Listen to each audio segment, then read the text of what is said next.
Greetings of the day, children. A warm welcome to each one of you over here for the virtual session of science. I hope you all are doing very well, children. And a gentle reminder to keep your notebook updated. I hope you all have taken down all the previous notes in your notebook. So let us see what are we going to have in this virtual session of science.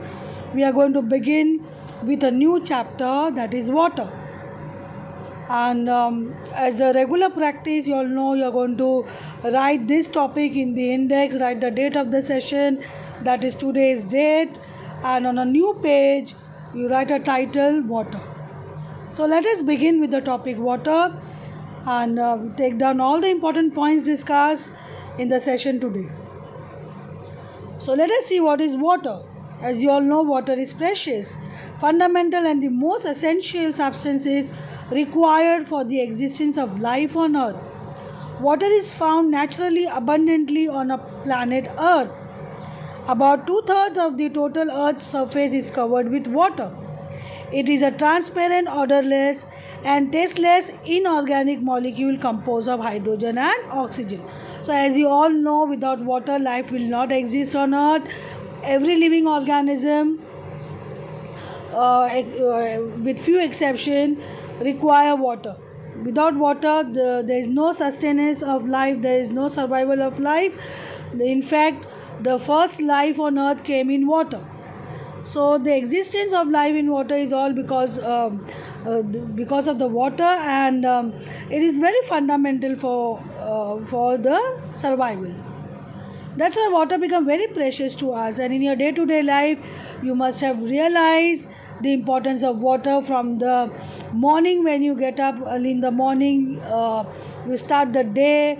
Without water you just can't think of your day-to-day need. Day-to-day need, you require water, and various purpose and uses of water you all know. You have to take down all these points in your notebook, children. And water is present on earth abundantly. 2/3 means a good percentage of water like you have on earth planet, and this water body is scattered all or distributed all around on the earth planet, is not consumable. You all know we consume fresh water, that is rainwater. It's for day-to-day needs we require fresh water, because the water present in the ocean and the seas, they are too salty to be used. So you need to understand the importance of water. And you, as you all know, water is transparent, odorless, does not have any smell, tasteless, it does not have any taste, and it consists of hydrogen and oxygen. The chemical formula, as you all know, is H2O. So let us see some of the important points. It is a common knowledge that water is important on our earth, and without water, life as we know it would cease to exist. That means life will not exist on earth without water. While earth has an abundant reservoir of water covering 3/4 of its surface, fresh water is a mere 2.6% of the total water. That means very less amount of water can be used for our domestic purposes. Very little amount of water is available for the domestic use for us to consume. Water is said to be renewable resources, but the rate at which humans and animals are using water, fresh water, might be scarce resource in the recent future. As you know, water is present abundantly, but all the water present on earth cannot be used. Water is renewable resource. That means you can renew water. Water goes in the atmosphere, it evaporates, and you can condense it and you will get water again. So that way water is a renewable resource, but the amount of water, that overuse of water is actually putting the percentage of water for day-to-day use is depleting day by day. We are polluting water so much that the fresh water get polluted, and very little will be available in future. We will have water scarcity in the future. Future generation will have to take care that water should not be polluted. We should take care. Water should not be polluted. We should think about the future generation. Our body is also made up of 70% water, and we use water for a number of reasons, from cooking to cleaning and of course drinking it. A lot of experts predict that the next world war will be fought over water. So precious water is. We are going to fight for water. The next world war will be for water, because the availability of water for us to consume is depleting day by day, because we are polluting water day by day. Water pollution is increasing. We should take care. We should conserve water. We should save water. Please take down all the important points over here, children. Uses of water. This is very simple. You all know where we use water. We all use water for different purposes, which includes everyday household uses, including drinking, cooking, cleaning, washing, bathing, and for other domestic purposes. That we use it for irrigation, cultivating the crops, and industrial requirements. So every field of life you cannot think without water. Thus water is required for many activities.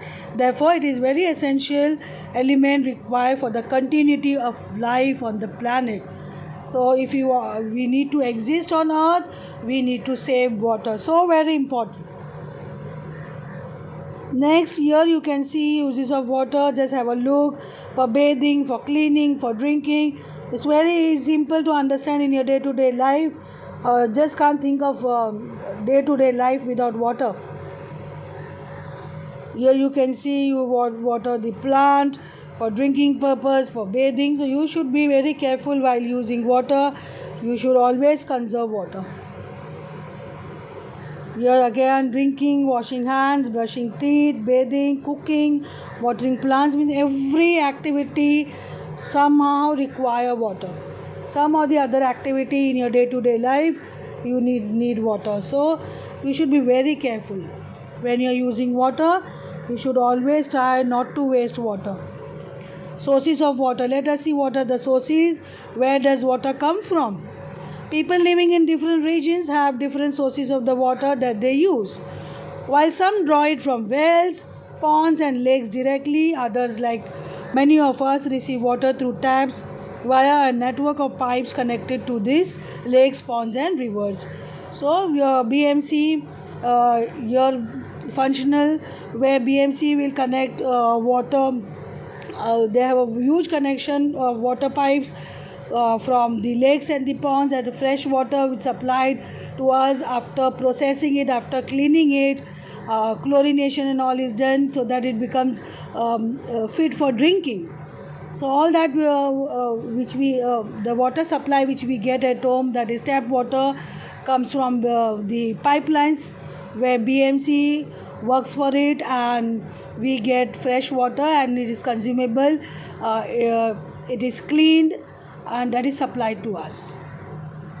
So we are really blessed to have a clean water, processed water, chlorinated water, and free of germs which can be consumed. And nowadays people install various types of water purifier, so that any kind of contamination can be eliminated and you get a pure water, because you have so many waterborne diseases. If you drink contaminated water, then you will fall sick. So here we have different sources of water, you all know, children. So let us go for next. Natural sources of water, you can see. Just have a look. Oceans, ponds, rivers, lakes, so many types of streams you have.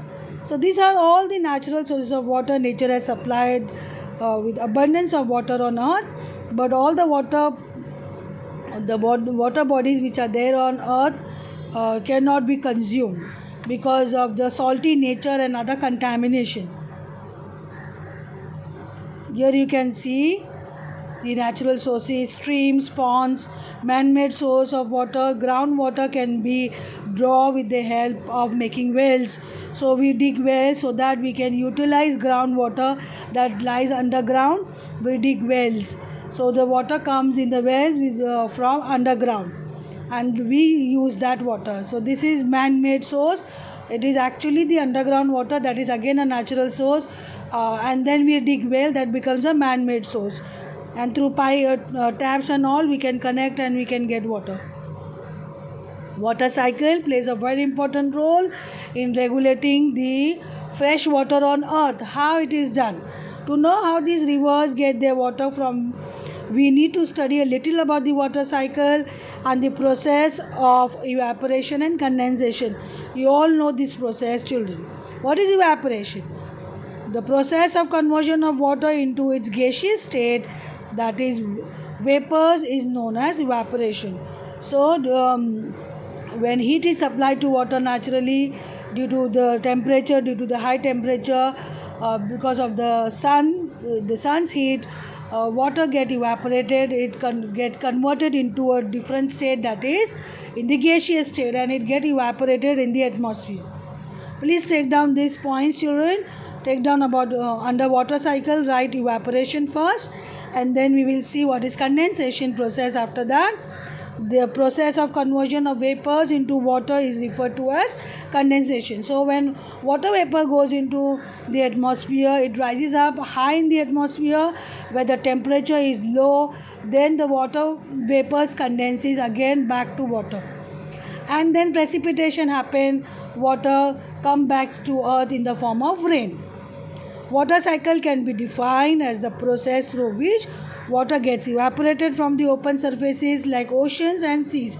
So when water vapors evaporate, it is only H2O, no contamination in that H2O. So from seas and ocean, what the evaporation happen, it's only H2O, not other contamination. So we get a pure water during when it rains. So this water vapor gets condensed and it rises in the cool atmosphere and ultimately pours down as rain, that is precipitation, that is back into ocean, lakes, rivers and ponds. So when it rains, it will fill the ocean, lakes, rivers and ponds. This is how water cycle helps in the regulation of water on the earth's surface. Here you can see the water cycle. From the water body, here you can see the evaporation happening due to the scorching heat of the sun. It goes high up in the atmosphere where the temperature is low and the condensation begins. During the condensation, water vapor again turns to water. It forms cloud, and then precipitation means the clouds becomes very bulky and then it falls as rain and back to the water body again. So this is how water being regulated. Just have a look at this. So here we come to an end of the session, children. I hope the session was interesting to you all, and please keep your notebook updated. Thank you, children, and have a wonderful day.